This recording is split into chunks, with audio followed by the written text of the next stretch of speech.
I have spent a month introducing you to watermarks. You will see the watermarks of our past president. Something which is visible only in certain lighting condition, and these two big watermarks are very familiar to you. The melons that I'm always drawing at the top of the board, saying the one is a kind of given unity of nature and the other a kind of given unity of society. And I want you to be very clear about these two entities, which are the focus and the background assumption of Habermas' discussion. For him, the modern is a way of managing society with a higher degree of participation and transparency.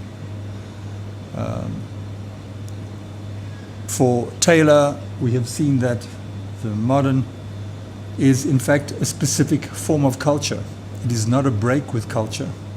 It is not finally arriving at the point where we have done with culture and make cultural foundations of our experience and our decisions and our values into part of our prehistory and start off with something else which is better grounded, more critically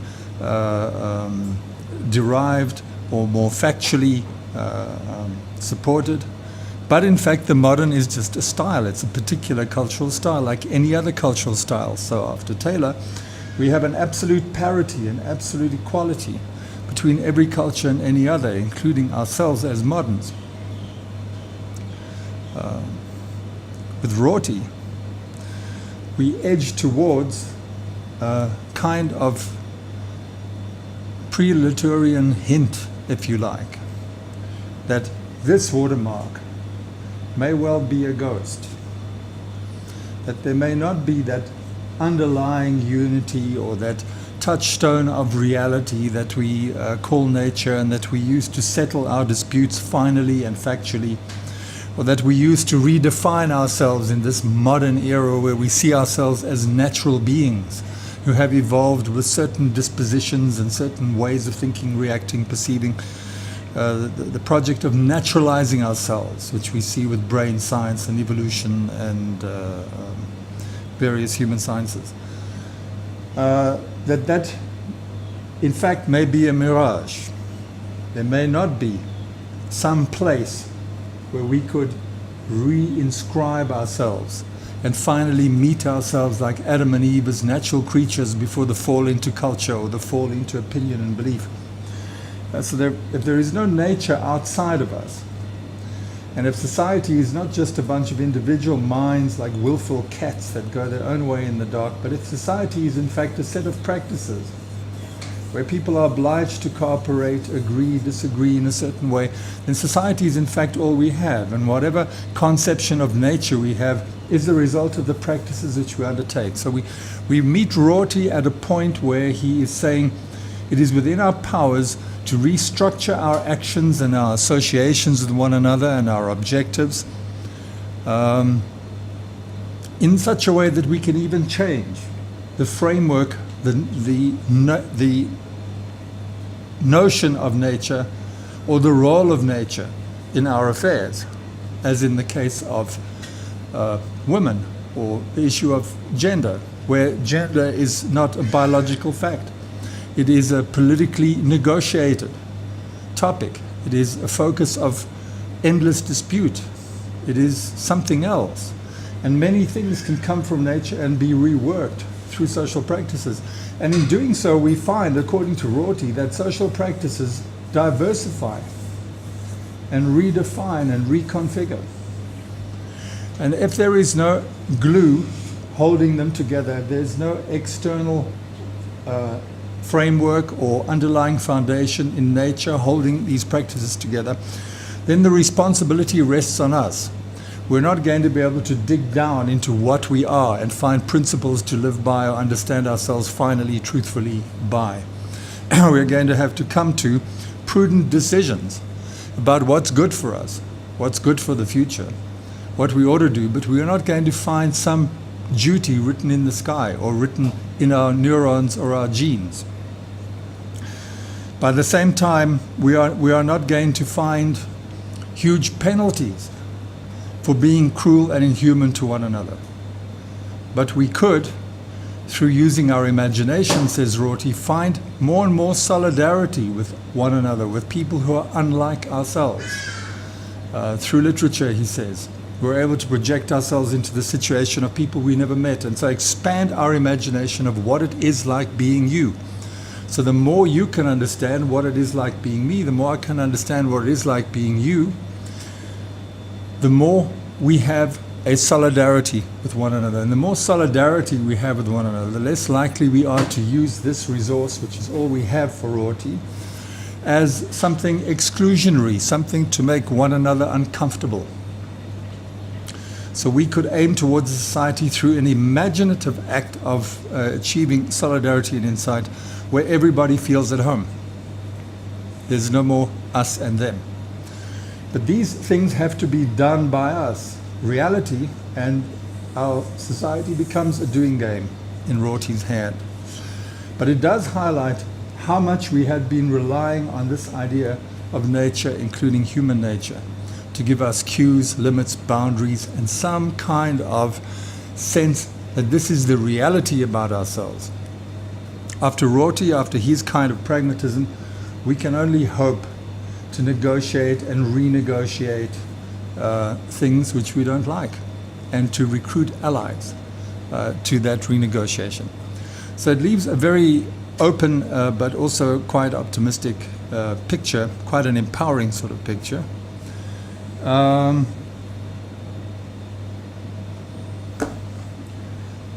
We then moved on to the next step, which said, if in fact the way society and practices are configured can produce different conceptions of nature and of human nature, then shouldn't we study that power in society?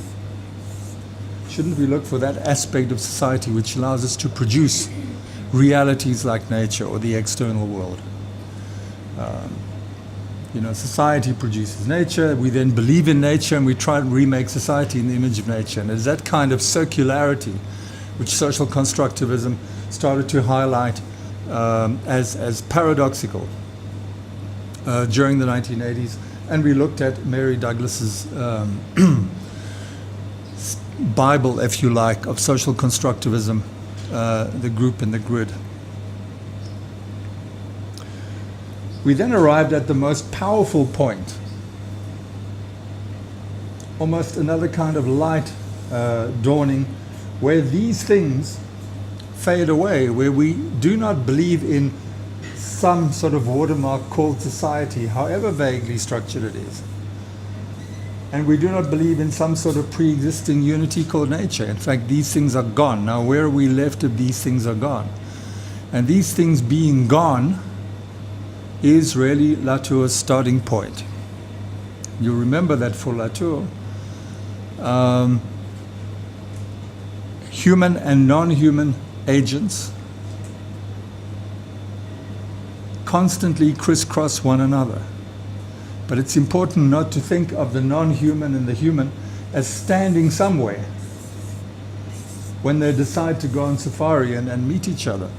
It's not like they're going to a coffee shop on a date. They have always crisscrossed each other. Humans have evolved on this planet.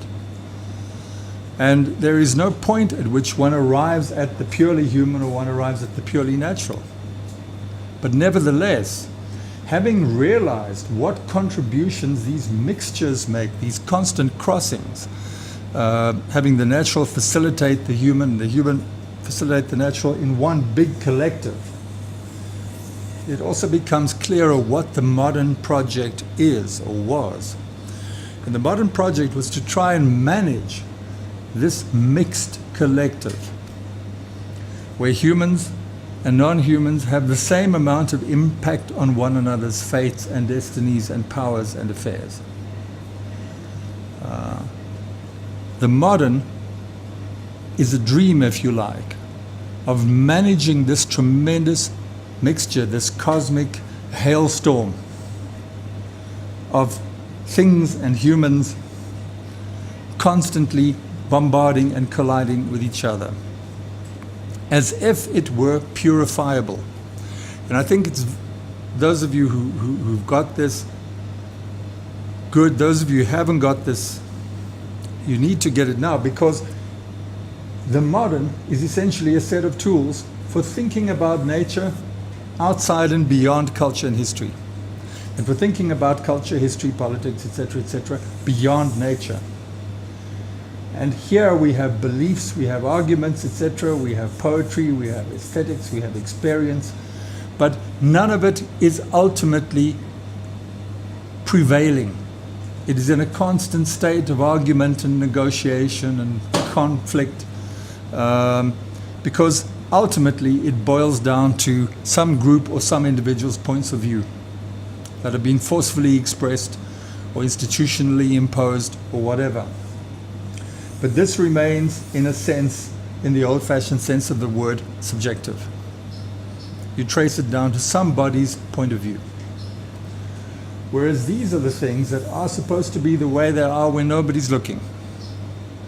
What was the earth like before humans would be a sort of way of thinking about nature.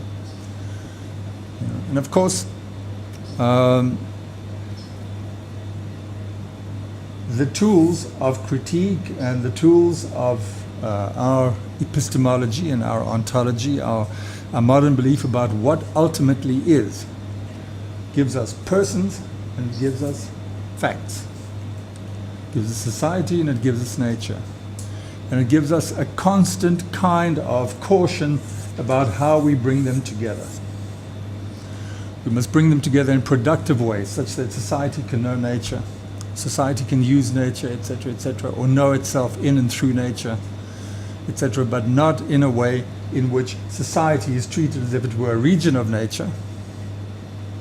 That brings us to Nazi eugenics and to white supremacism and other ideas where a kind of natural system of ranking, cause and effect, deciding is applied to parts of society. That's considered to be a very grave category mistake. It's mixing up this and that and treating the one as if it followed the logic of the other.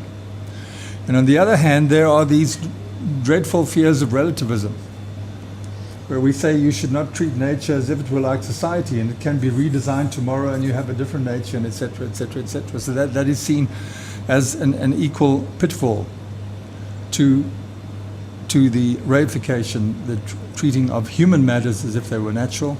Treating of natural matters as if they were human is equally problematic. Saying that we believe in atoms because a bunch of powerful people get together and create theories is like a conspiracy theory view of nature.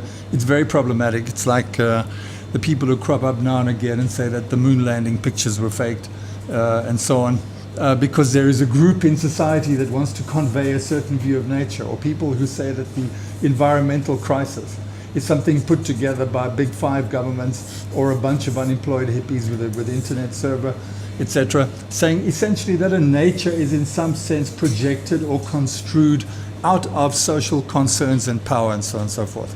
So these are complementary mistakes, but I want to suggest to you that no sooner do you understand those mistakes when you can forget about them, because these things don't exist. These are the end points, if you like, of a modern utopia.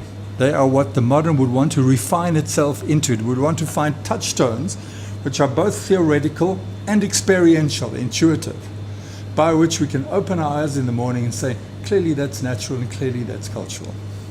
Then the modern has arrived. It can yawn, stretch, commit happy suicide and go back to sleep. If we take this away, and if we realize that this has formed a framework for underpinning ourselves and our society, and this has formed a resource for managing nature. This forms the mining school, and the mine is dug in a hole somewhere in the earth. If we think of these two things as having, in a way, balanced and calibrated one another, it is quite a big deal to get rid of them. In getting rid of them, we don't become postmodern. We become postmodern by saying we've tried to separate them for 300 years, but they're still not separate. So it's like we're not going to get anywhere, but it's all we've been trained to do is to critique our society, so let's carry on critiquing. But once we realize that these two things can be dispensed with, we have to answer the question anew. What stabilities do we have? What do we have in common if our commonness is not based on an underlying nature and a social contract? The powers of society to make something abiding or real. Is it just a war of all against all? Do we become a kind of Donna Haraway cyborg, stumbling through the night, or Frankenstein's monster, looking for Mrs. Frankenstein monster in some accounts, and having to go all the way to the polar cap, and then his boss, Dr. Victor Frankenstein, trying desperately to recall him, like Toyota and the stuck accelerator? Do we just become sort of hybrid creatures, wandering in the night? And that would be a typically modern dystopia. That would be an absolute dystopia that you find in all cyberpunk literature. Cyberpunk's literature says if you mix up nature and culture enough, and you've got a sort of phone jack in the back of your head, and you can transfer information by whatever, then you will find yourself in a dystopia.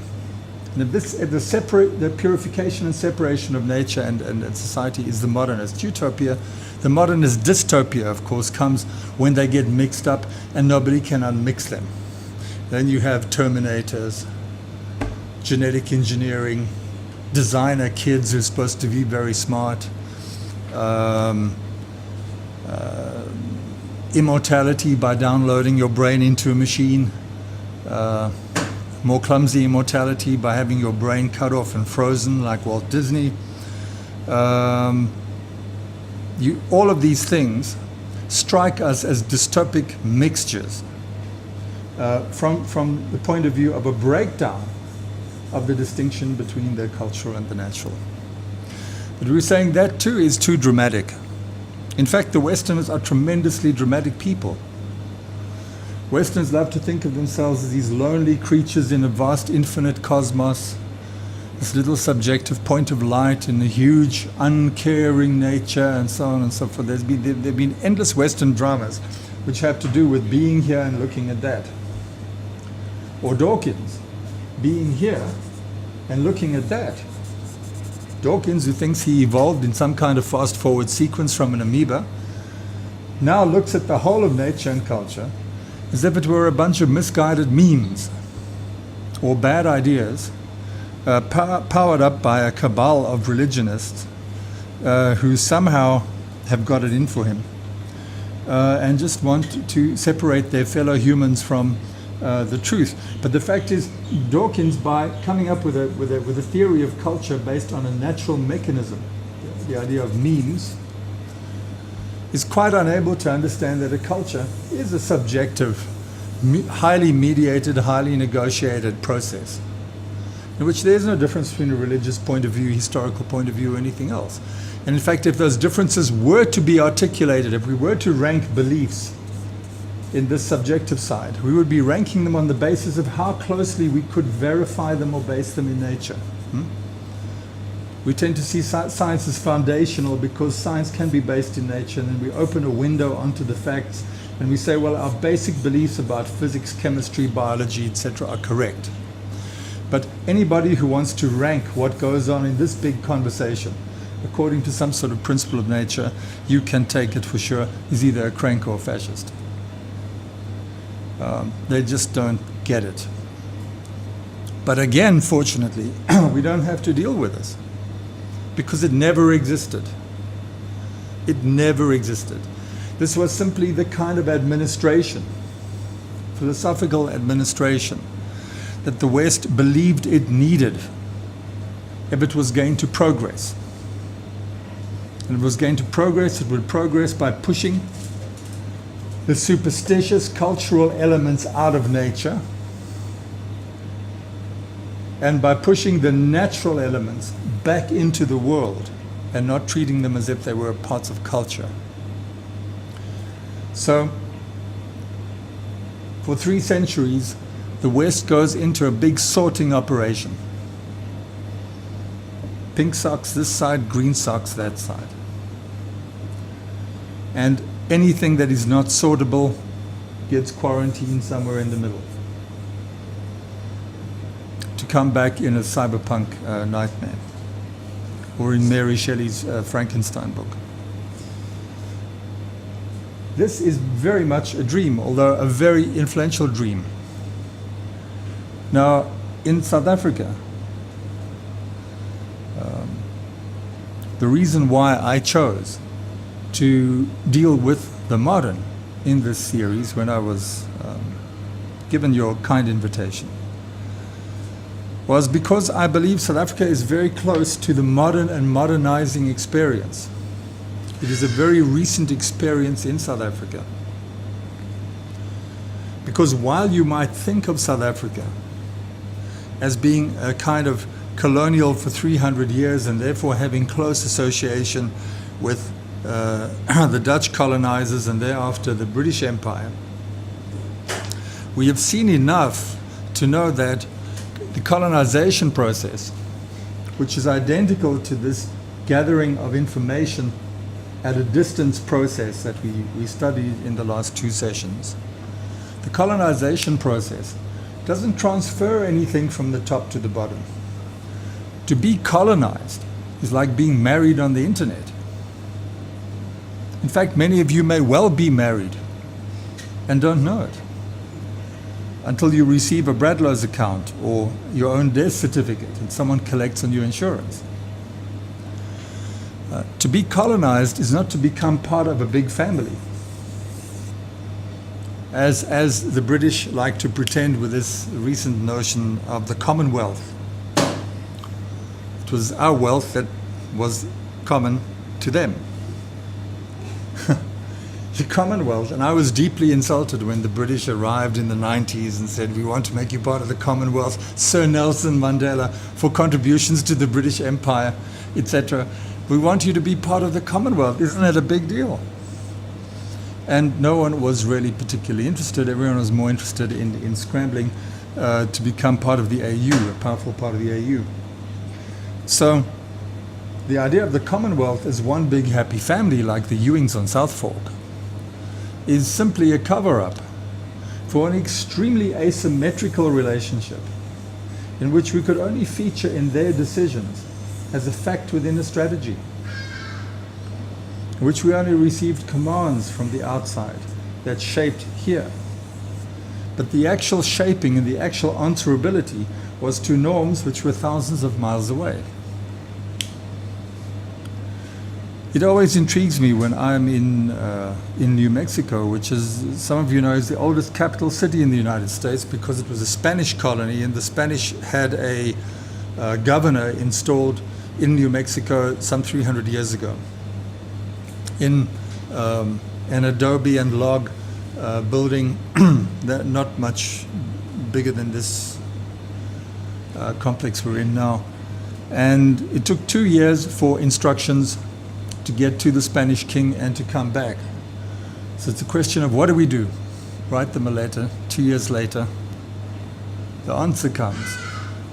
And it always interests me to see how in this communicationally cut off state, the Spanish on American soil tried to recreate what they could remember of Spanish existence, as if they were some kind of astronauts sent to Mars, or several thousand light years away, and they land and they say, well, what do? Well, we build a house like on Earth, and we cook bacon and eggs like on Earth, and whatever. And there are these incredible attempts to create carvings, very beautiful painted realist religious figures out of cactus heart, because it was the hardest or the closest thing to wood in this alpine desert. And there are attempts to take tin and to cut it out in order to replicate the silverwork inside the Spanish cathedrals.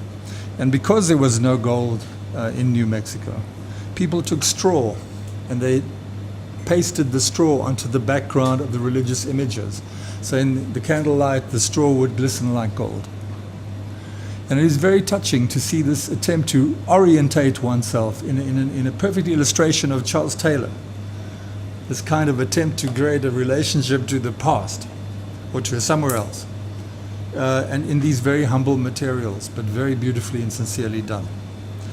So one must understand that the Spanish colony in New Mexico was not just some distant family member.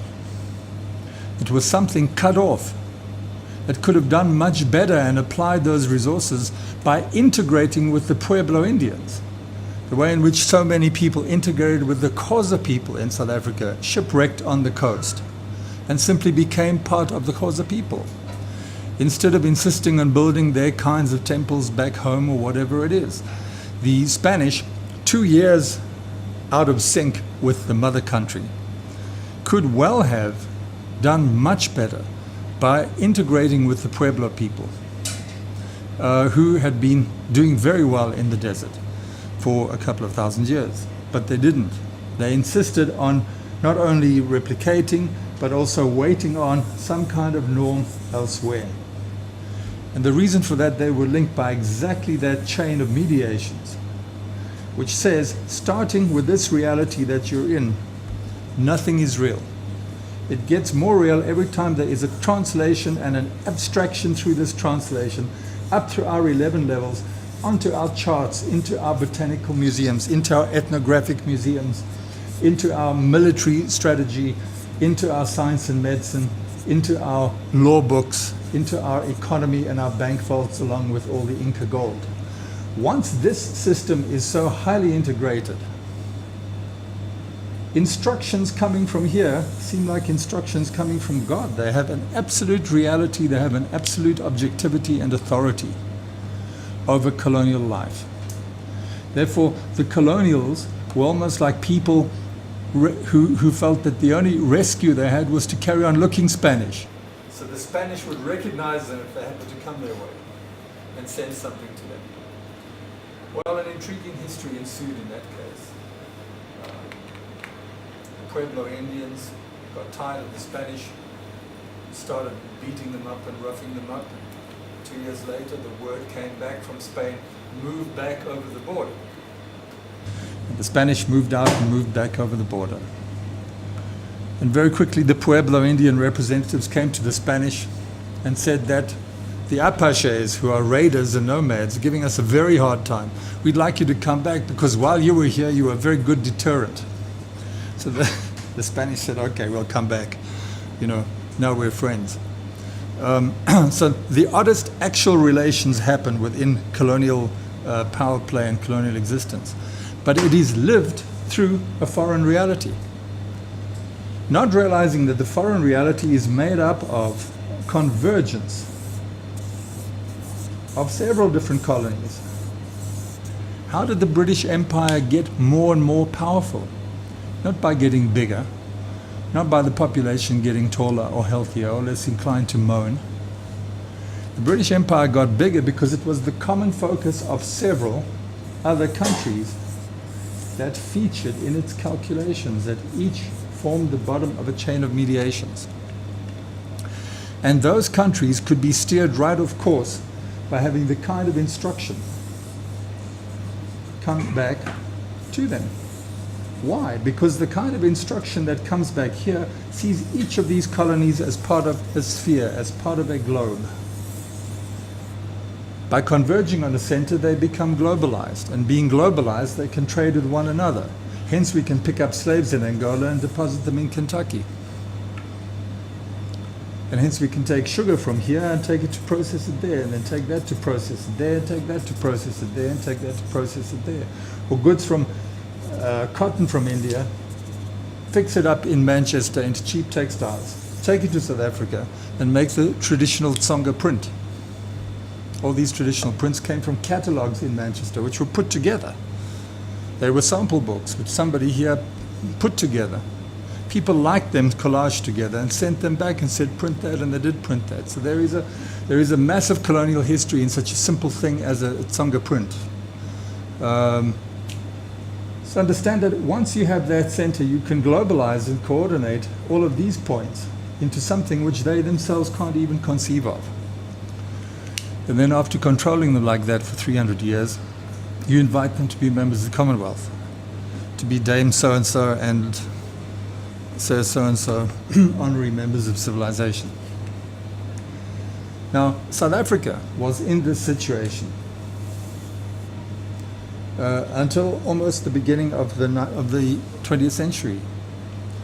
And South Africa would have been as unimportant as Jamaica to the British if somebody hadn't been foolish enough to find diamonds and gold. So the control of the resources in the ground caused some kind of head-on collision between the British, who were happily controlling the Western Cape, and the Dutch descendants who had moved out of the Western Cape in order to pursue their vocation as slave traders more easily, who happened to be living in these gold and diamond-rich territories. And that led to an intercolonial war. And what is interesting about it is that unlike most intercolonial wars, which are decided in favor of the Spanish or the British or the Dutch or whoever it is, the Boers did not declare themselves colonial. They declared themselves local. They set up a nationalist defense of what it was in fact a colonial territory. And in that nationalist defense, they were obliged to make and duplicate and take into their own possession all of those institutions, whether they were educational or medical or cultural or media or urban planning or banking and financing, that had previously been part of the London setup. The British were not setting up institutions in the Cape. They were simply relaying back and forth to institutions in London. Once there was intercolonial antagonism in South Africa, it became necessary, if the Boers were not going to say, kiss and make up with Holland, and we'll use the institutions in Amsterdam. They said, no, we are a nation. We are fighting like the Vietnamese people fighting the Americans. And of course the Boers cost the British a lot. They cost the British, the Boer War cost the British, I think, 4.5 years of their gross national product. And given that the gross national product was like 2/3 of the world's gross national product, it was an expensive little adventure. Just as Afghanistan finished off the Russian Empire, it broke the handle of the pig, as my friend Bill Zunkel liked to say. So the British Empire was almost brought to its knees, and the bleeding away of British control, the intensification of Indian resistance in India and Indian nationalism and anti-colonialism, simply began because the British were weakened by the Boers. It was an extremely costly campaign that no one thought they would come so close to losing. Now, in that antagonistic situation, and given the very terrible things which the British did to the Boers, by way of retribution, they dispossessed the Boers the way in which everyone had dispossessed black South Africa for 3 centuries. They burnt farms, they incarcerated people in terrible conditions, they practiced a kind of accidental genocide and so on. There was no question of then striking a deal and cooperating with British institutions, including the British governance in the Western Cape. And so a union of states was formed, in which each state sought its own governance along republican lines. And that had to be the most important thing that anyone ever did in this country. You talk about accidental tourists, accidental colonists, accidental nationalists, whatever it is. That is a very important landmark, because the idea of the autonomous nations then had an enormous impact on American thinkers like Marcus Garvey, who then said we need an African nation. And the African National Congress, formed 4 years after the Boer republics in 1908, followed the same prototypical model.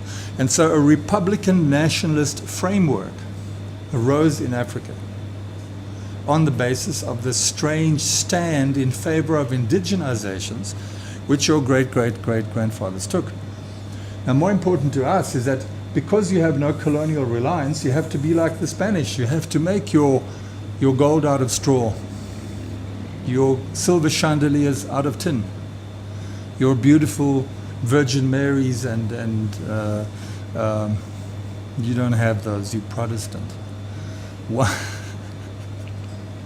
your beautiful icons and statues, which you don't have either, out of cactus hearts. And so we have the beginning, 1904, 1908, whatever, of distinctly Afrikaner institutions, teaching, thinking, researching, doing whatever in the Afrikaans language. And so we have an indigenization process which happens in almost no other colony.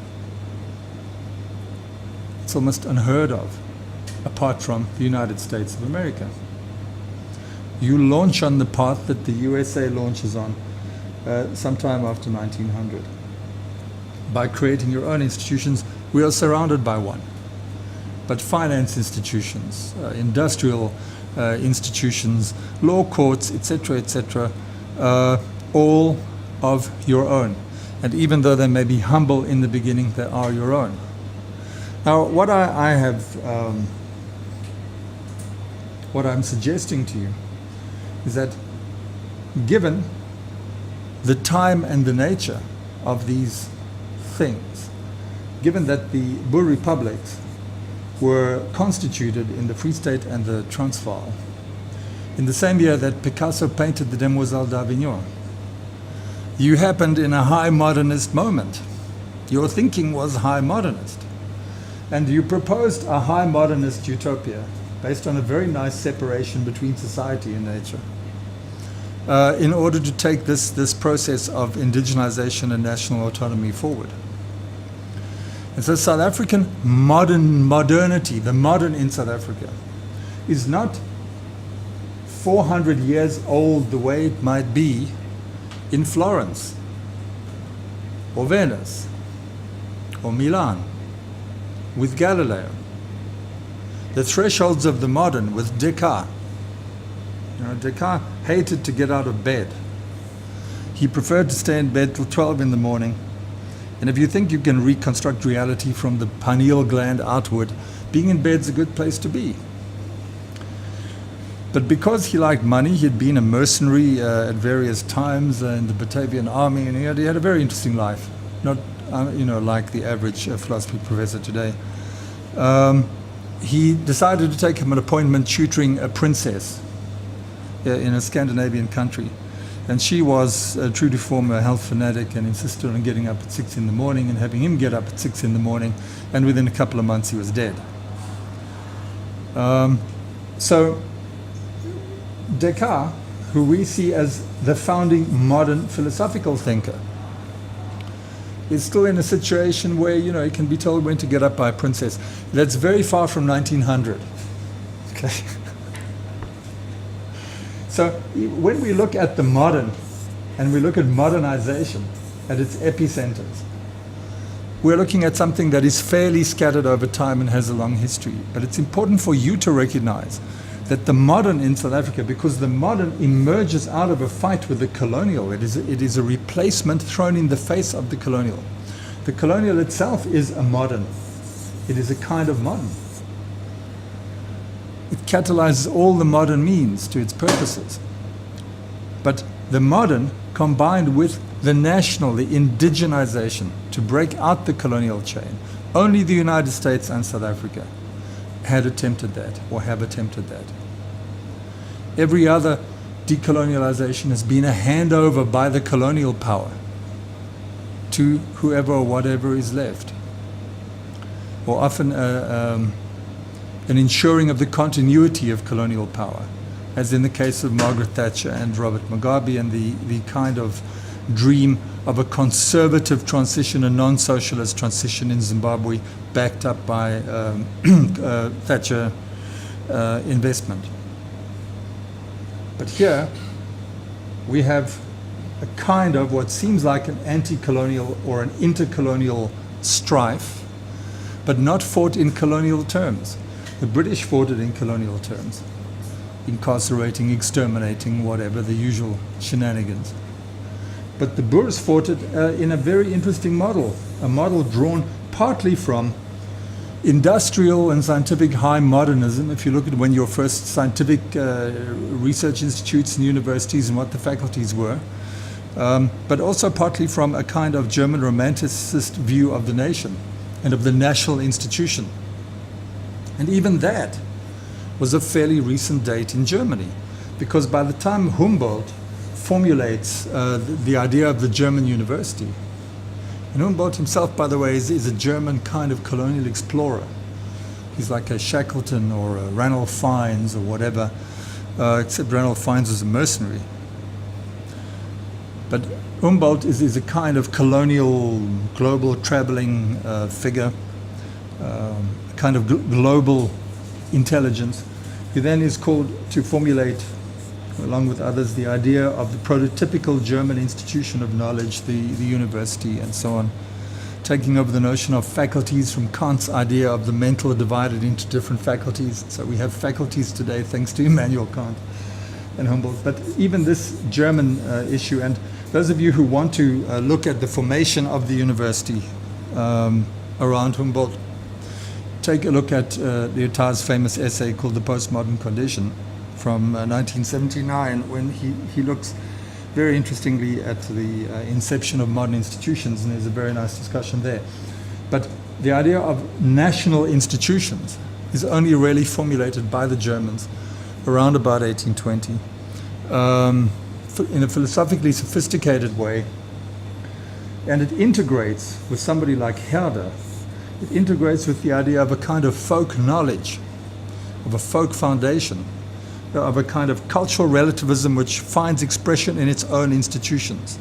So it is a very intriguing mix, and I would say that when you say German, you're romantic, you think far away, and the Brothers Grimm, and smoking your pipe, and your Alpenhut, and whatever, but the fact is that the German romantic formulation of a national institution is a very sophisticated one. It's an extremely sophisticated one, and it also takes place in a search for German unification, which occurs painfully and very late. German unification happens at almost the same time as South African unification under the Bull Republic, or the 1948 Republic. German unification, you could say, only really occurs or is consolidated in the 1990s with the Berlin Wall coming down. But in any event, the other prototype, the German romantic notion of a Volksinstitution, is sophisticated, and it is translated into South African terms by your ancestors. And what all of these models stress is freedom from power or authority from elsewhere. We don't need anyone else's permission to be what we are. What we are, we can grow out of the soil of the nation, etc., etc. So there is a serious legacy of autonomous institutions coming from powerful, modernizing models in this country, which then gets entangled in a very unfortunate history or a continuation of what the British colonial rule had introduced here, and that is the dispossession of most South Africans, making everybody in the country poor, destroying relation to property, imposing taxes, destroying the entire, putting an earthquake through the entire kind of mental realm with Christian missionaries and so forth, and then making that kind of dominance consolidated through scientific arguments and pseudoscientific arguments based on medicine, psychiatry, biology, anthropology, and so on, and a whole range of insidious human sciences that we also saw the Nazis employ to such devastating effect. But that kind of uprooting and deliberate destruction of the cultural environment of the people you invade is largely carried out, and largely successfully carried out, by the British.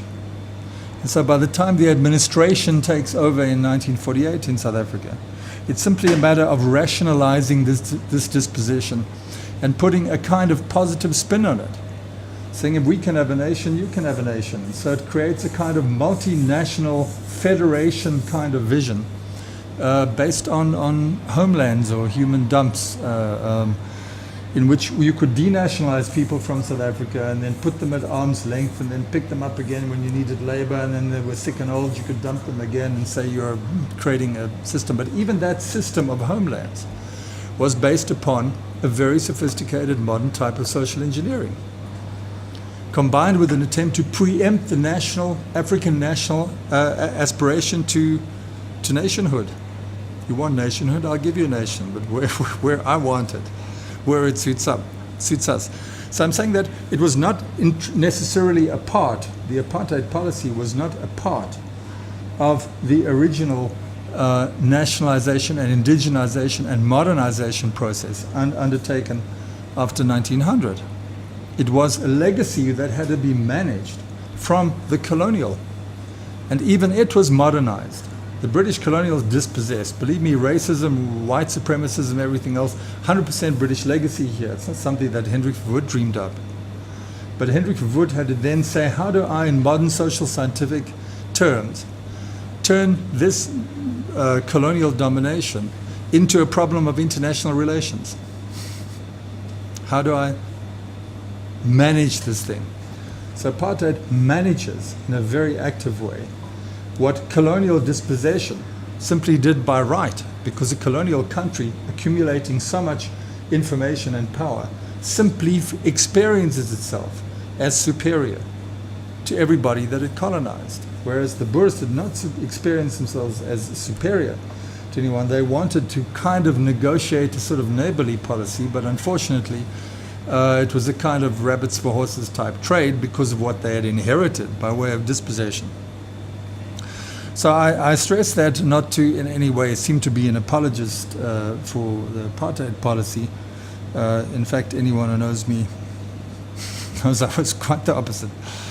But to say that it was not a part and parcel of the Republican and the modernization ideal in this country, and that what was most interesting about the modernization ideal is that it took the idea of our own or a folks institution and it made it into a program for indigenization of institutions in South Africa.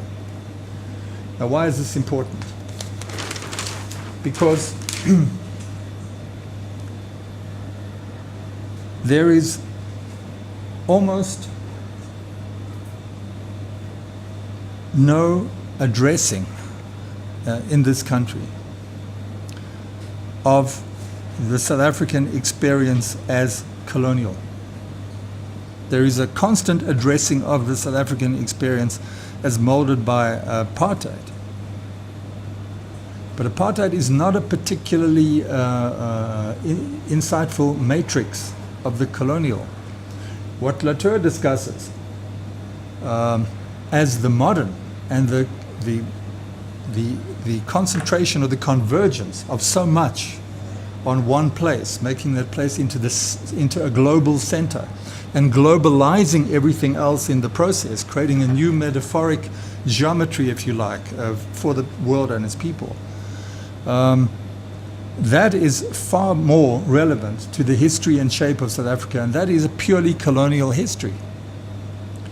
And so it's quite possible that in transforming or undoing apartheid and its institutions and throwing out the institutions of post-1948, etc., the fallback position is not onto a pluralistic Rortian society in which everybody comes into possession of their rights and gets autonomy over their own practices.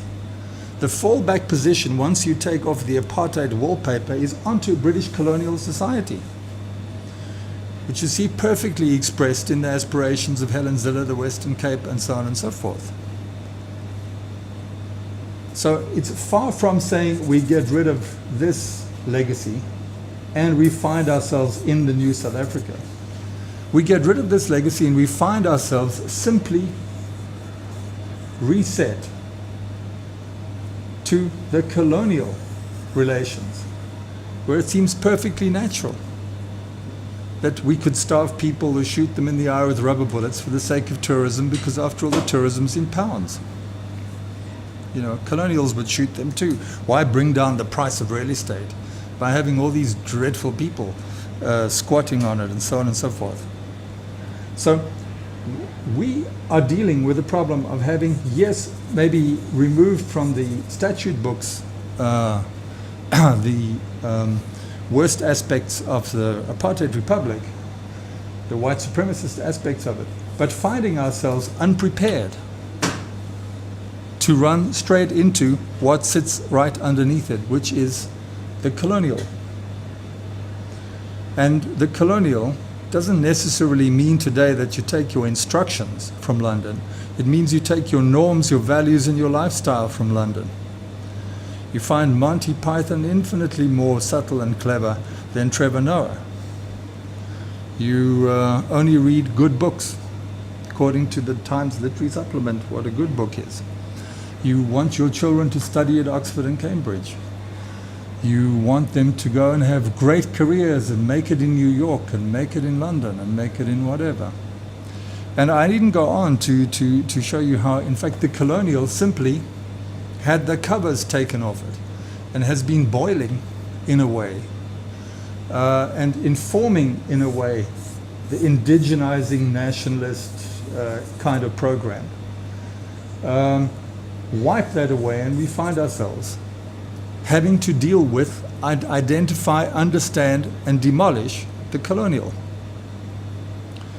Hence, I say to you that we have two reasons for concerning ourselves with the modern. The one is that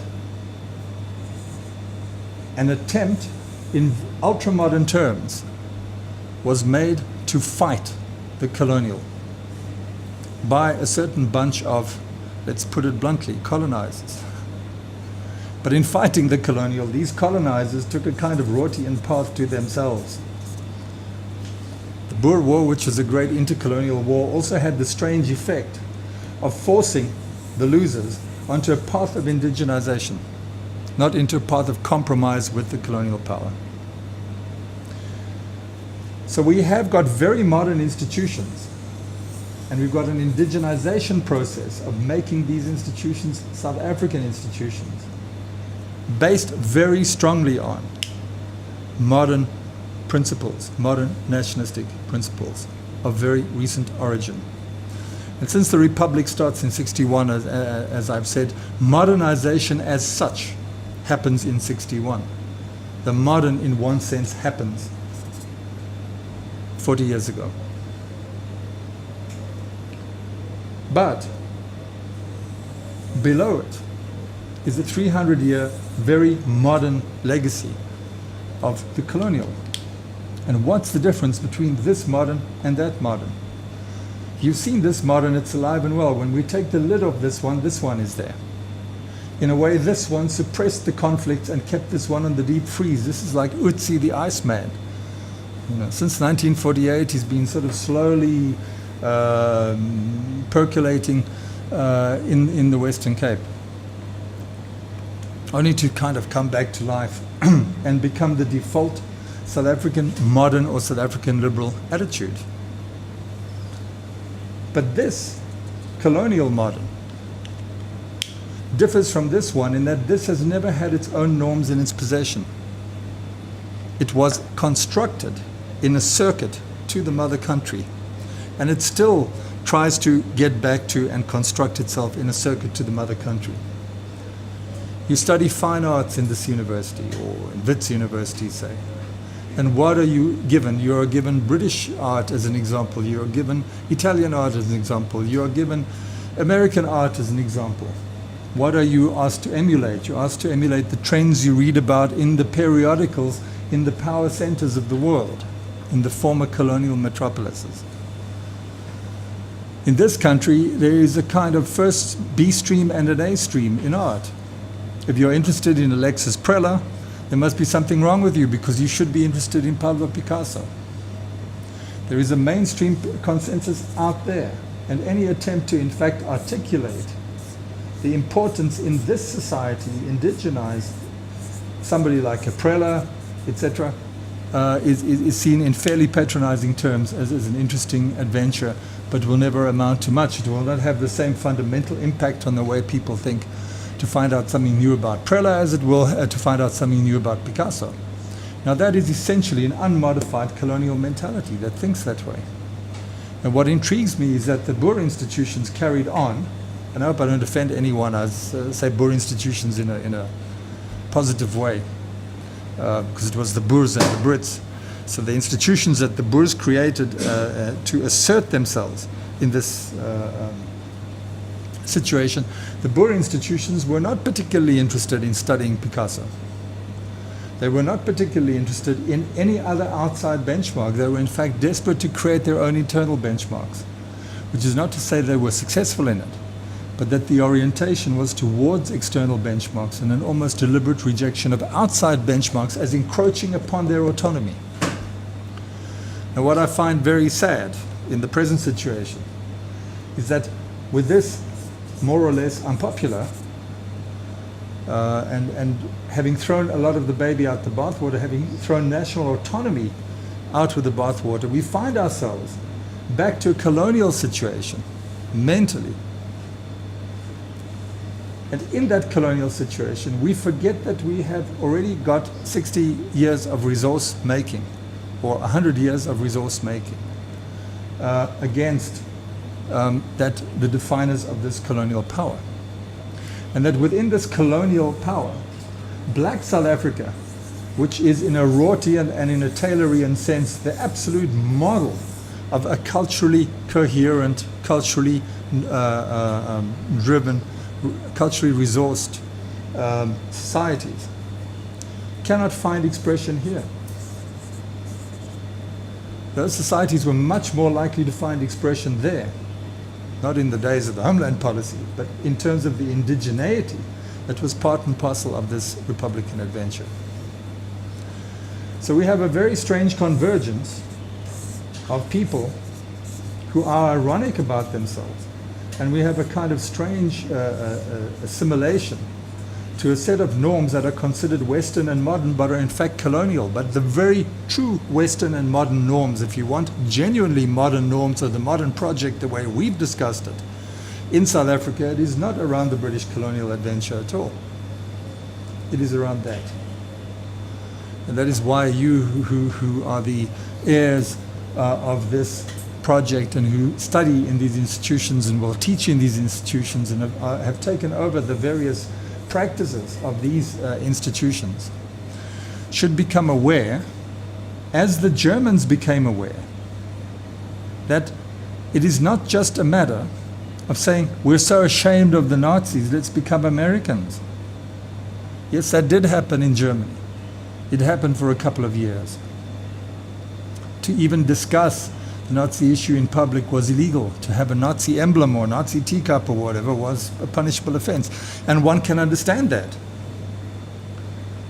But the Nazis were a sort of 12-year episode in the Germans, and they were not some essential expressions of the German. The Germans then had to get to terms with what was specifically German in their experience and their history and make a future that was German. Without the Nazis, but also without the Americans. And you yourselves are in exactly this position. Because when you say the white South African adventure, you say, but it was completely tainted by apartheid. As if apartheid were the only thing that this Republican thinking were capable of. Apartheid was a system put in place to manage the legacy of colonial dispossession. But one of the stronger things this system was capable of was the idea of indigenizing its institutions and its values to itself and finding what was necessary for itself, rather than looking outside the colonial borders. And in that it is as good and as powerful a resource to this country as the United States of America. The United States indigenized and threw off the British colonial framework. And it's very important that you recognize that there has been a long experience of throwing off the British colonial framework and trying to make universities and institutions and ways of doing things which are entirely South African. Yes, they were not inclusive. I mean, they were indeed exclusive. But they were not exclusive in the colonial way. The colonial way is exclusive because the power resides in London, and to make it in that London society, you'd have to die and be reborn and go to the right schools and whatever, as Gandhi found out. If you take Gandhi as a typical example of someone moving from a colony to that London society and then finding that his real catalytic power could be developed only going back to that colony. This was a highly exclusive situation, but this was a very inclusive situation. This was, in today's terms, a very populist situation in which nobody should be thrown overboard or left behind or whatever. Now that is one important sense of the modern. The colonial is a direct product of the modern, but you've already had a key modification of the modern in this country. The modern was sent all over the world by the colonial. You must understand that. It is like those, what was that, Planet of the Apes, where the guy starts sneezing and he's in the airline and suddenly every human's going to die and Caesar is going to take over the earth. Who saw Rise of the Planet of the Apes? Mohammed Morsi's favorite movie, but he likes the original one. So now you've got the new president of Egypt saying my favorite movie was the original Planet of the Apes. But in the Planet of the Apes, of course, the humans are going to get wiped out because there is this viral spreading all over the world of this terrible plague. Now, colonialism spread modernity around the world. That was the plague. It spread the modern.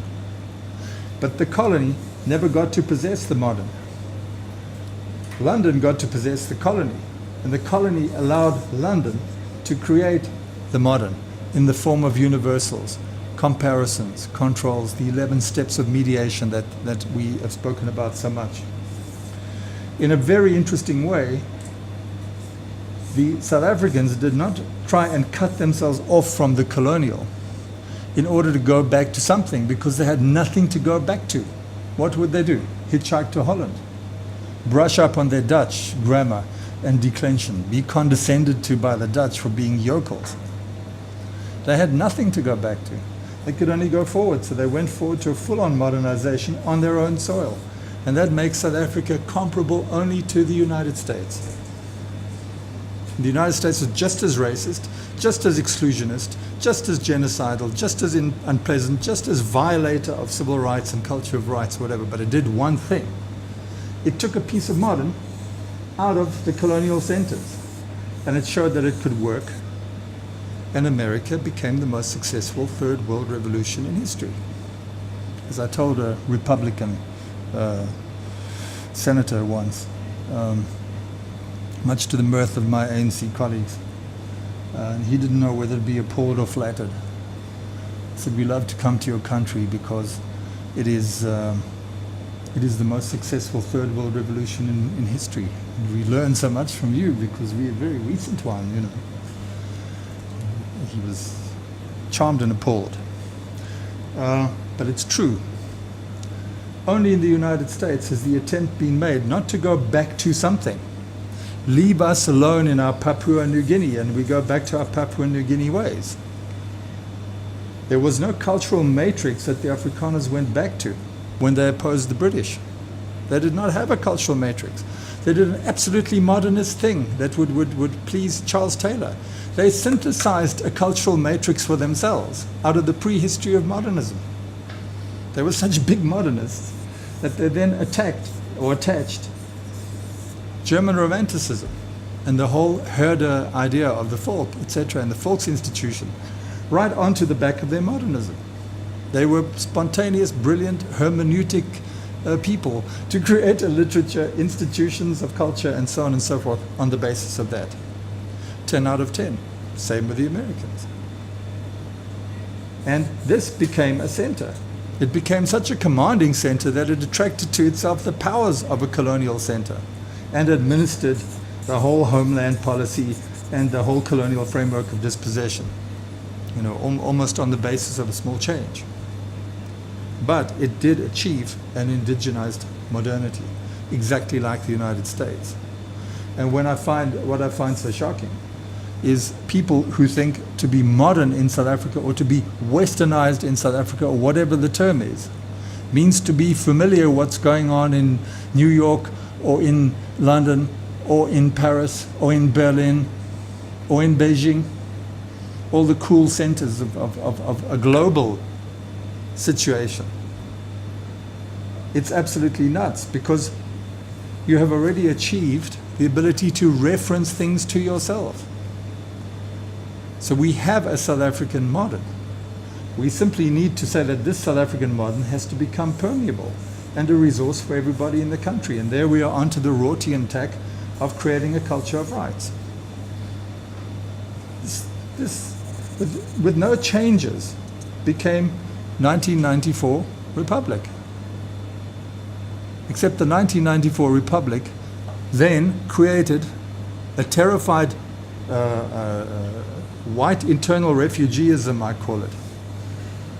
I had to defriend many people on Facebook once because they insisted on using this term white diaspora.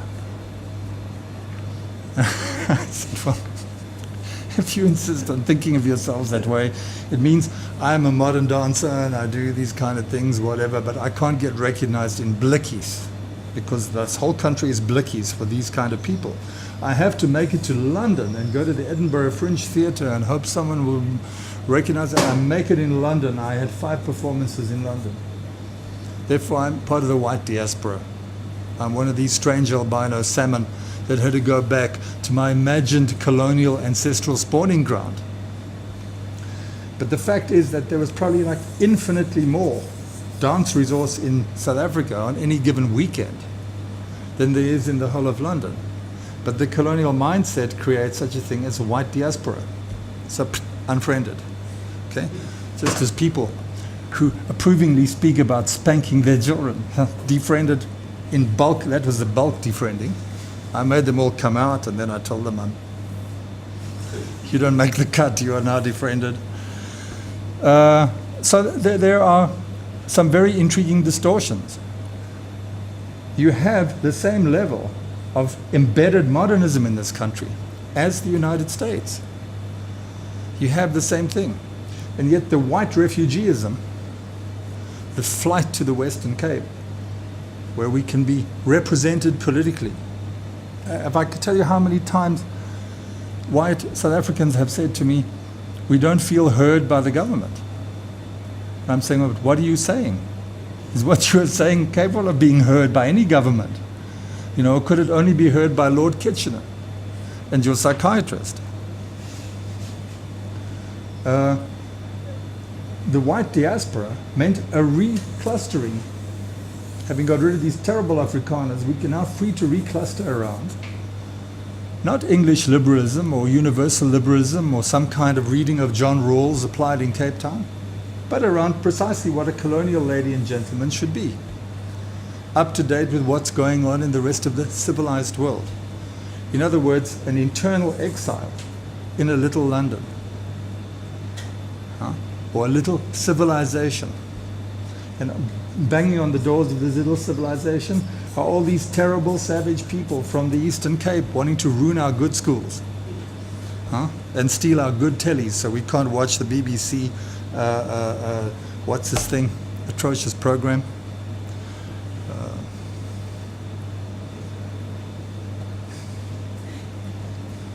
Choose any at random, they're all atrocious.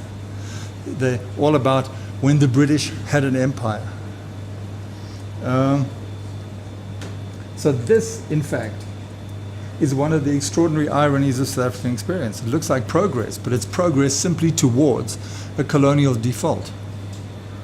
And it's mainstreamed this colonial default in things like the Democratic Alliance and so on and so forth, and the whole vision of Cape Town as a center of civilization. But in fact, it has no power, right? Because it has no norms within itself. It doesn't administer itself. It simply reflects norms that it picks up elsewhere and prides itself on being very cosmopolitan. But of course, in the real world, no country can afford to incorporate norms from elsewhere or even think about an elsewhere. The country has to create appropriate norms for the present. Now, there is a modernist style of doing it, and that modernist style has gone over into the 94 Republic, but there has been very little kind of flow of information, or very little grounding of the 94 Republic. The 94 Republic was seen as something forced on South Africa by world indignation, instead of something forced on South Africa by civil war. And that 94 Republic is seen as something which got the international seal of approval. I don't know how many of you have seen the lame trailer on the History Channel with Whoopi Goldberg, Robert De Niro, some other notables, Bill Clinton, Bishop Tutu dancing at the ballot box, etc. I'm surprised the Dalai Lama, Bono, what's his name, the other dude, Geldorf, were not also there, and their publicists, and so on, because they all made South Africa. Here we have the celebrity endorsement of South Africa. That even on the History Channel, you know, which is the bubblegum sort of history, it looks as if an international consensus told these terrible Boers what to do. But in fact, that international consensus hardly touches sides with South Africa and spends most of its energy condemning President Zuma. So the 94 Republic did not come out of an international consensus. You have the tools to see that the 94 Republic, in fact, was a generalization, in the mathematical sense, an expansion of functions of the 61 Republic, because it had the elements of autonomy and indigenization. And the program of indigenization presses on in South Africa. It is absolutely what's on the agenda, and yet the 94 Republic feels it has no resource for doing it. And your cousins and friends who go around beating themselves up like these penitents and being ironic and becoming sort of bit players in bitter comics are not helping the situation, because the Afrikaner institutions should not be apologetic in this situation. They should in fact stand up and play a very active and very direct role, because the Afrikaner institutions carry a long history and carry a long provenance of indigenization. Yes, it was wrong-headed, but it was genuine. Because something happens for 10% doesn't mean it's not happening. If I drill a hole in the ground, 10% of the ground, and I find oil underneath there, it doesn't mean there's not oil there, because I'm not drilling hundreds of holes.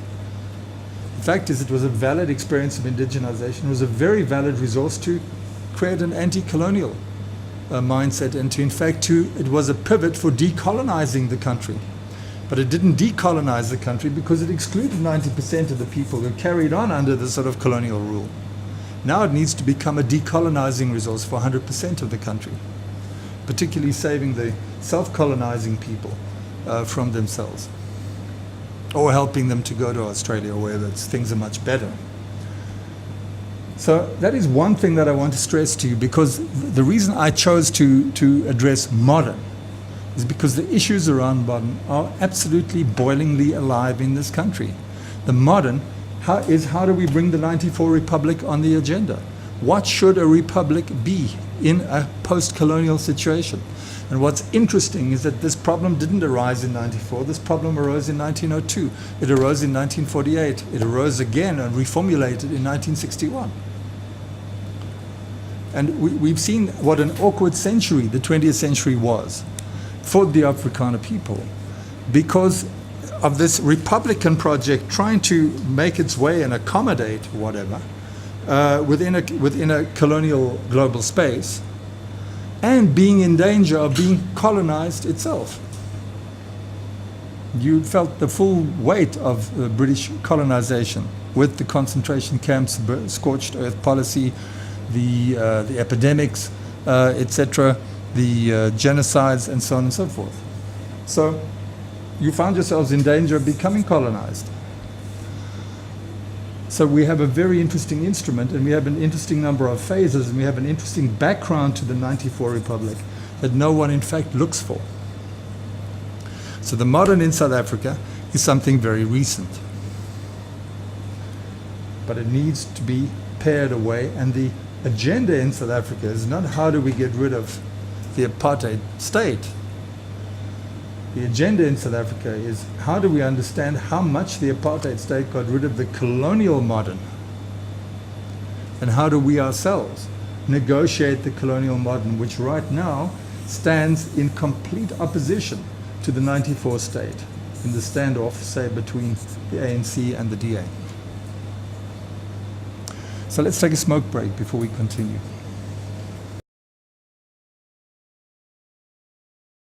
We have discussed a project which I suppose one could mysteriously term Finding the Modern in South Africa, which is a project that, in a way, you might not be interested in, but it's interested in you. Because you can hardly function in architecture without coming off the heated issues of the modern.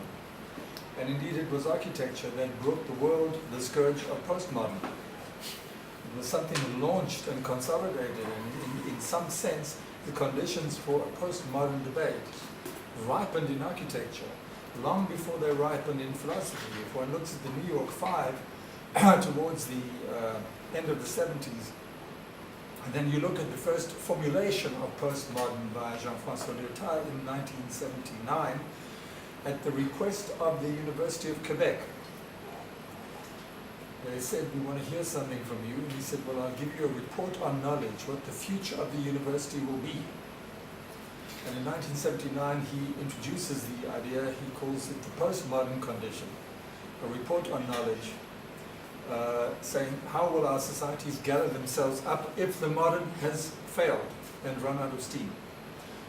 And he characterizes the modern as believing in meta-narratives, big stories, the story of progress, the story of equality, the story of a rationalization or a secularization of society, etc., and saying once we give up these stories, we have in fact a Rortian kind of patchwork.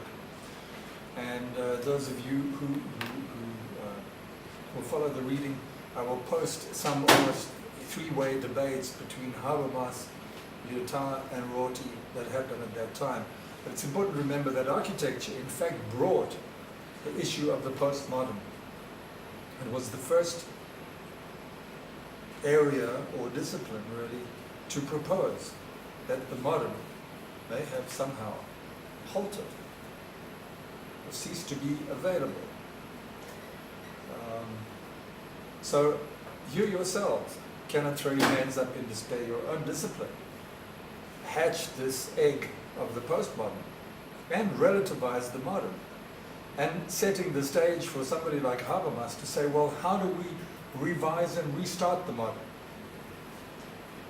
But on top of this, as I hope I've sketched and suggested to you, there is almost dislocation in time of the modern in South Africa. We have a full colonial sensibility without a mother country. We have a colonial sensibility that mistakes itself for a mother country, that seems to have emerged out of nowhere like a ghost, like Hamlet's father. We have a project of indigenization in high modernist terms that progressively modernized itself throughout the 20th century, but has in some sense been sidelined from cultural and political memory. On the other hand, we are sitting in one of the fully indigenized institutions tonight that were the product of that process. But it remains disconnected from the project, which is the project of all of us as citizens, to make the '94 Republic a success. So who is more likely to join and to resource the '94 Republic? I think many of you sitting in this room, as descendants of Afrikaner people, provide massive resource to the idea of understanding the project of the '94 Republic, which is essentially a high modernist republic.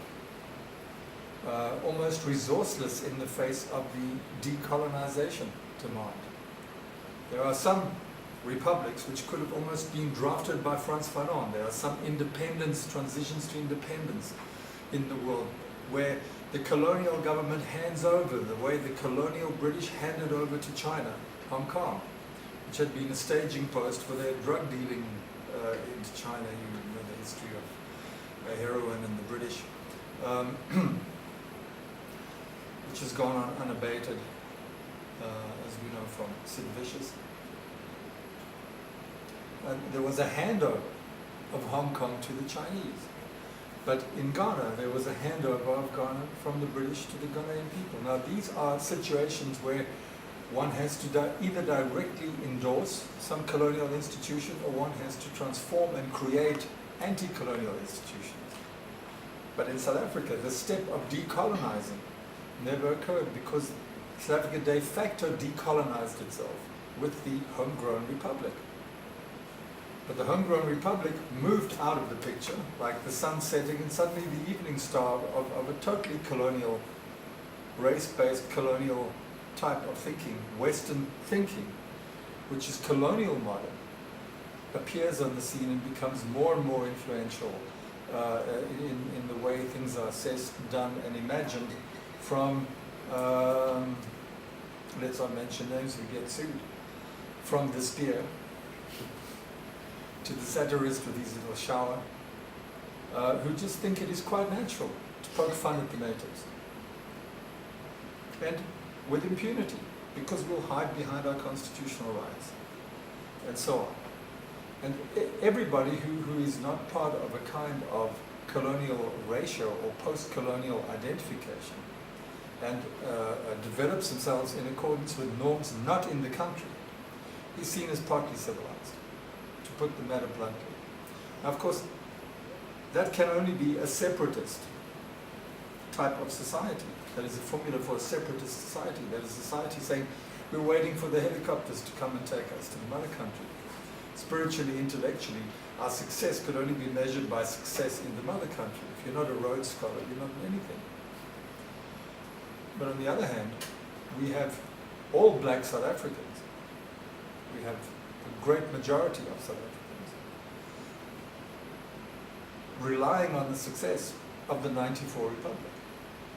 But the 94 Republic is constantly critiqued and understood and even rolled out to itself sometimes in neo-colonial terms, in terms of the colonial moderns. There is a war between two moderns in this society around what the actual nature of this republic is, what the nature of post-94 society is.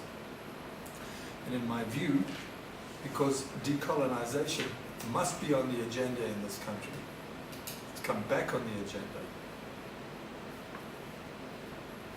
the 61 Republic provides a more interesting resource to frame the tasks of indigenizing our institutions, of making things our own, of distancing ourselves from exterior norms, such that everybody can feel at home in this country, except perhaps some alienated neo-colonials who are planning to go anywhere. So there we have something for which the concepts of the modern that we've examined become immediately relevant. This must be one of the few countries in which one can talk of Habermas and Taylor and Rorty and so on, not in the past tense, because they reflect issues in the USA or in Germany in the 70s, the USA in the 80s, Canada to some extent in the 80s and 90s of Taylor and so on. But in South Africa, they are all open paths. You could make an impact and a contribution by restarting the modern along Habermasian lines. You could make an impact and contribution by giving depth and capacity and an interpretative meaning to the modern as a tradition in South Africa. And you could, in fact, simultaneously link it into traditions of African democracy and African public life and the 61 Republic with its themes of anti-colonial themes. And at the same time, the Rortian notions are very important for South Africa, because in South Africa nobody wants to homogenize everyone else. To judge everybody by the standards of London is a massive homogenization. It's to impose a common, imported from elsewhere, onto everybody unwillingly. That's exactly what the colonial does. The colonial creates a common over here in a very powerful matrix of strands that converge on some place. And then they impose that common across the globe. That is what globalization means. So we have to fight against having someone else's common imposed on us. And we have to fight against the discomfort of being considered inferior, unsophisticated, uncivilized, backwards, unprogressive, whatever it is, simply because we don't buy into some ready-made common. The making of the common is an achievement of the future in this country. And we have to take whatever few institutions we have which have managed to free themselves from external common, from the colonial global situation, without falling into a sentimental regionalism about them. We've got to realize that we need to cultivate these things as the experimental basis of an internal South African discussion. And then, of course, finally, there is the question of whether we want to proceed within modernist terms, or whether we want to propose other terms, whether we want to experimentalize this society in such a way that there are many strands, and we are careful not to make the strands converge, and we let the strands compete, and our public life becomes a competition of these strands, and we encourage the diversity and the development of these strands towards a public voice or a civic voice, which to some would look like an extreme separatism, or encouraging a kind of separatism. But it could also be seen as a radicalization of rights and practices in the Rortian sense. Now, the elephant in the room, and I love that concept, the elephant in the room, no doubt a very well-behaved, accommodating type of elephant. The elephant in the room, of course, is if we remove the modern and we remove the colonial, will we find something? Has the elephant in the room been sitting on something for 300 years, such that when it stands up, we'll find crinkled and flattened some other form of thought, active amongst us or latent amongst us? And of course, a lot of the concern of post-colonial discussions, which are really, in my opinion, very often misguided or very elliptical exercises in Western postmodern gymnastic exercises. But a lot of post-colonial discussion turns around whether there is something other than colonial, whether one can conceive of an outside of the modern or of the colonial. And would one be able to recognize this outside if you come upon it? And there have been very interesting attempts, not in post-colonial theory, but to formulate African philosophy, saying, what if we take the notion of philosophy in the sense of something which deals with reality as such? Is there something beyond our colonial idea that African thought is somehow mythic, religious, whatever other projections of our own religious past we put onto other cultures? If we can get beyond ourselves on this matter of African thought, what do we have? And it parallels the issue of African art. Should we say art? Should we even say African? Have the people of Africa not had a continental identity imposed on them by colonialism, such that there is African? What if I spoke of South American, and it includes people in Paraguay, Mexico, some parts of California, etc., drilling to get us out.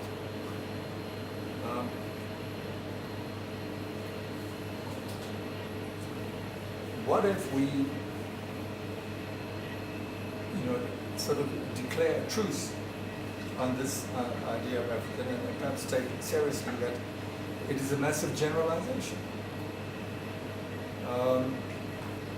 And what if we look at the other imposition, colonial imposition upon the people of Africa, which is blackness or race or ethnicity? What if we take away these two constructions, a geographic unity based on a global geography or a global sphere, global politics, called Africa, and everyone in Africa is African? Just as everything in your sock drawer must be a sock, but you keep many things in your sock drawer. And what if we take away this other imposition on African people, which is based on blackness, on race, and which to some extent was absorbed into African counter-colonial politics in the 20th century and articulated and thrown back in the face of the labelers. But what if we understand the history of the idea of black Africa as an entirely colonial figment? And we start to try and characterize what is typical, or what is unusual, or whatever is accessible about African practice beyond these kinds of generalization, and look at the incredible permeability, resilience, adaptability, the incredible opportunism that we see, the incredible cultural minimalism that allows people to come across 5 or 6 biomes and restart every time in the great move from the north to the south to the continent. What if we start to understand as practices which are neither modern nor non-modern, and start to characterize the resilience of African practice in all the different instances? Give each one, try and find its own characterization, as if each one were a work of art. If you were confronted with a particular work of art, you would try and find the characteristics and features of that work of art and unlock that work of art in its own terms. So what would it mean to try and even speak of, and it would be a daring thing to do, it's not speak on behalf of, but speak about what is African beyond the colonial projections. First of all, being understanding what the colonial projections are and how the African has featured what we call African, or what we call Indian, or what we call Chinese, or whatever. These things have featured in a certain set of coordinates that have been invented very, very far away from the places we're talking about. It's as if we were forced to have this discussion tonight in concepts and vocabulary sent down to us from the moon, because people on the moon have been studying us far more accurately than we've been able to study ourselves. And therefore they come along with a much handier language. We would feel the artificiality of the situation if we were all discussing ourselves in terms derived from the moon. We'd say we must really make the effort to try and generate some terms for ourselves, about ourselves. Or would we just vanish from reality if we stopped using these moon terms about ourselves? What would happen? Are we like Tinkerbell? Will we disappear if we can't believe in ourselves through the meanings, the intentions, the structures, the references coded into this sophisticated language that was given to us from moon observers? Well, London is a moon in relation to South Africa, or to India, or to Sudan, or to Egypt, which they accidentally invaded for 100 years. All of these places are simply the moons. And people who say, I haven't made it in my art until I made it in London. You know, I said to someone, no names mentioned, how's old so-and-so? He said, terrific. I said, why? He said, he made it in New York. I said, why didn't he make it in Johannesburg? You know, it would be much better to make it in Johannesburg. To make it in New York is a no-brainer if you've been speaking New Yorkese all your life. You just go home and say, oh, I'm home. Hallelujah, I'm home. I'm among the art world and the critics and the concepts and the values that I've grown up on. It's like you've eaten imported bubblegum all your life and you go to New York and you blow a big bubble. It's a complete no-brainer. What do we have to do in order to say, he only made it in New York, he hasn't made it in South Africa? That is the task facing your generation. To absolutely cut those umbilical ties and stop speaking lunarese, colonies, and understand the extent of colonies. You have got the task of separating, and I think I've laid out the tools for you, you've got the task of separating the modern from the colonial.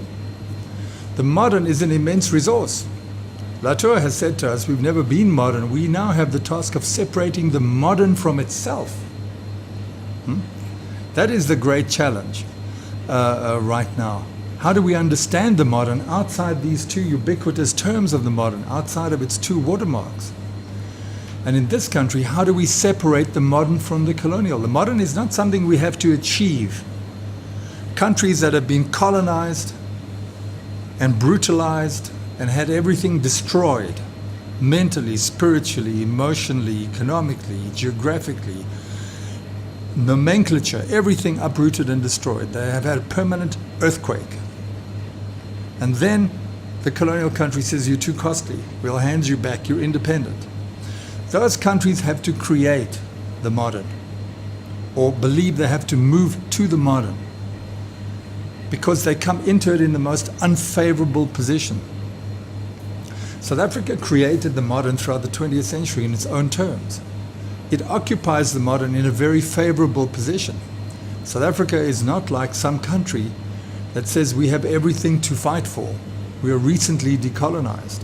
And either some of us throw in our lot with the colonials, as Canada did with the English king. The Canadians were Americans who wanted to remain colonial, and then the others went and fought. But either you throw in your lot with the colonized, then it's easy. You go to London, you get a job in the civil service in Kenya or whatever it is, and it still runs upon fairly recognizable colonial lines. Or you say we have to produce something else. But in producing that something else, it all lies ahead of you. Now in this country, it all lies behind you. How do you hook up that legacy of indigenization? You are in South African institutions. These are not colonial institutions. Spend 2 minutes at UCT to understand what is a colonial institution.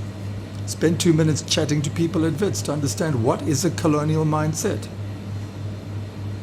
There's no colonial mindset here. But you have achieved the modern without the colonial. That is a very big thing. How do you take that and articulate it into the post-94 present as a resource to the society we are in? The second point is, and what makes South Africa so absolutely Latourian, to my surprise, is that if the modern is not some kind of threshold separating societies in the 16th century Europe or England from 17th, 18th, 19th, 20th century societies, if it is not that absolute threshold, if these two watermarks, which are the usual criteria or definers of the threshold, if that's not the case, if it's just a mistake about what it was, if it carried on being like 16th century society, then when somebody like Latour or Isabel Stengers or so on tries to rethink the modern in terms of a different metaphysics to these two landmarks, to a metaphysics that seems pre-Kantian, pre-modern, that seems to come out of the 19th century, that seems to out of the 16th century, that seems to mix up people and things, then where is the resource for doing that in contemporary France or contemporary England or contemporary Belgium in the case of Stengers? You know, one has to go back to texts, one has to go into museums. We have whole aspects of this society that have never bothered with the modern. If we want to rethink the modern, we can rethink the modern from a platform that has never thought itself in terms of a mononatural and a multicultural watermark framework.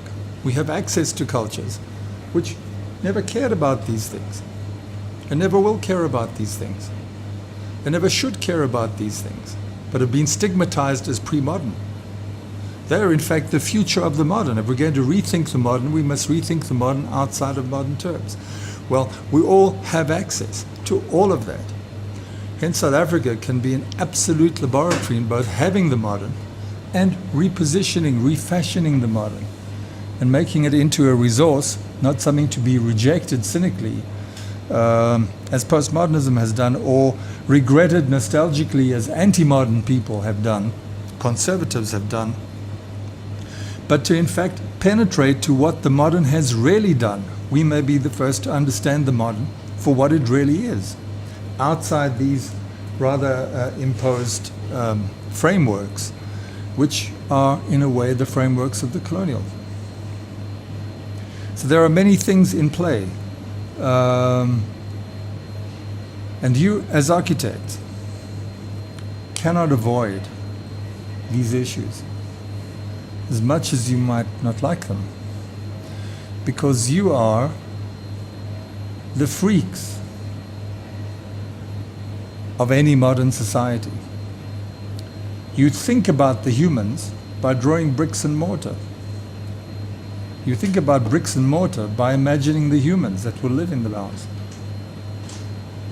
You exist at a crossing point, not a common denominator or not a shared point, a crossing point of non-human agents, things which can do things, gates, doors, plumbing pipes, fittings, street furniture, highways, dams, sewers, soil composition, things which can do things, but things which maintain the human or develop or project the human. And you work in this one by thinking in that one. And then you switch to this one and you think back to that one. You go and take the brief, and as you hear the brief, you say, that's 3 stories. That's 4 bedrooms. That's not north facing. And then you start to work on the building and you say, how do you think Mr. Smith will feel about this? So you are anyway living proof that the modern cannot coherently think about itself in terms of these 2 separate purified things, because you are the biggest polluters of the 2. You are continuously pushing the one through the other. And as we saw in Latour's discussion of pragmatogonies, or the creation myth of things through humans and humans through things, as we saw, pushing the one through the other is a very good thing to do. Most people of modern sensibility think that if you push the one through the other, you've done something terrible. They're regarded as an absolute sin. That they think that you should be subject to a ritual of purification because you've broken every taboo. The modern becomes unthinkable. You've plunged into a metaphysical language and a metaphysical style of thought that we all thought we left behind in the 16th century, or contentedly left in the hands of the primitives. But you are the most primitive in terms of a high modern framework, and you should be extremely proud of this fact. You indeed have never been modern. Architects have made strenuous attempts to be modern. They made strenuous attempts to be sociologists and strenuous attempts to be engineers. And every time they ratchet up these purifications, a new level of pollution starts to fly loose in the universe. So you are the fantastic polluters of the modern. You have never been modern. You can lead the charge through and beyond and into the modern because you are the constant creators of mixtures. And the same applies to our friends the musicians. Where does the instrument begin? Where does the person begin? Etc. The minute we abstract and the minute we purify the architectural field or the musical field, we end up with very impoverished, pure ingredients. And the minute we bring them together, we end up with an alloy, with something which has properties much stronger than the individual parts. An alloy creates something out of 2 things that has properties that are far more important and emergent. Think about bronze. Well, you yourselves might want to ignore this month's discussion of the modern and the colonial as modern and the modern as colonial, and the whole thing hung together by 2 utopian purities. But you yourselves are the greatest impurifiers. And your frustration in this society and any other is that nobody gives you a mixed language to talk about it. The minute you talk about the client, tectonically, people say it's an analogy or it's just a metaphor. The minute you talk about tectonics in terms of people, exactly the same. It's an analogy, it's a metaphor. But if we get rid of these 2 pure states, there is no such thing as an analogy and there's no such thing as a metaphor. There is just the task of managing a network and using one thing to translate another. And you constantly abstract humans through buildings and abstract buildings through humans. You are managing a chain, you are managing an actor network. Your enemy is to find yourselves encapsulated in these 2 bubbles. your danger. But academically, you're either taught from the point of view of this bubble or from that bubble. You do structures in this apartheid side, and then you go back to another apartheid side, and you study the abject and the psychoanalytic and the this and that and whatever. And you say, but where does this apply? How do I turn that into a building? Maybe you can psychoanalyze the client. You know, your theory is an absolute disgrace, because nobody has figured out that what you are doing is sustaining a practice, like a seal balancing a ball on its nose. And now, in addition, you must purify the ball and purify the nose. So it has been a very destructive situation for you to sort of almost naturalize through technology, and now you're forced into another kind of naturalization through this very badly understood idea of nature returning in crisis, through the ecological notions, which are the last gasp of this modernist nature. So you've had two, what you call chatzlach, a chatzlach. Huh? The first chatzlach was to technologize, so that you become amateur engineers, and now you have to ecologize, so you become amateur ecologists. In either case, you're being confined to a purified notion of nature, as if that were the source of your admissible concepts. But on the other side, you had to politicize, and you had to think about yourselves as reflecting society, part of civil society, part of this, part of that, part of the other. But the fact is, these two tendencies, these characterizations, are highly prejudicial. You need to think of yourself in the most mixed, metaphorical, combined terms, in which you are constantly bringing the two pure poles of the modern together. You have to deliberately think, if I'm going to make the human, it is through the non-human. And if I'm going to make the non-human, it is through the human. And they are constantly filtering each other like the warp and weft. And that is something which Latour allows you to understand. Now, insofar as architecture has good concepts of itself, good enough to manage itself as a practice, even if when it thinks itself in the classroom, it thinks itself in the same old modernist junk. Somewhere in your practice, somewhere in the way you are organized, somewhere in the way you use one thing to abstract another, you have got a concept that works for mixtures. You need to build on that. You need to think your way through the modern and occupy the modern like the first people to step onto a new planet.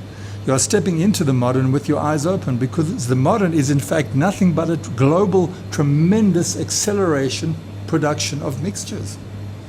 The modern is achieved by a huge collective of mixed things. But the poor modern, having gone over the globe in mixtures, is forced to think itself in terms of these strange purities. It is only conceivable and rational and understandable and plannable and whatever if it can squeeze itself into the social and into the natural and keep the Berlin Wall or the apartheid between them. So that's where you stand. Those are the resources. From this, you can move in many directions. I hope it has not been confusing. We've had a lot to cover. I hope you share my view that the most important resource for you is the modern, both to situate yourselves, but that you cannot stay with the modern, but that the modern is already largely transformed by architecture. But paradoxically, architecture is not given the means to think it, because the modern controls the way it thinks. So thank you very much for your patience, and thank you very much for your attention. And we will be posting readings so that you can take this thing forward. Maybe 3 articles and a book by each person we've discussed, that if you want to do these things, you can, and you are very welcome to send me emails and whatever, and go and put it into practice, because your country needs you. Great, thank you very much.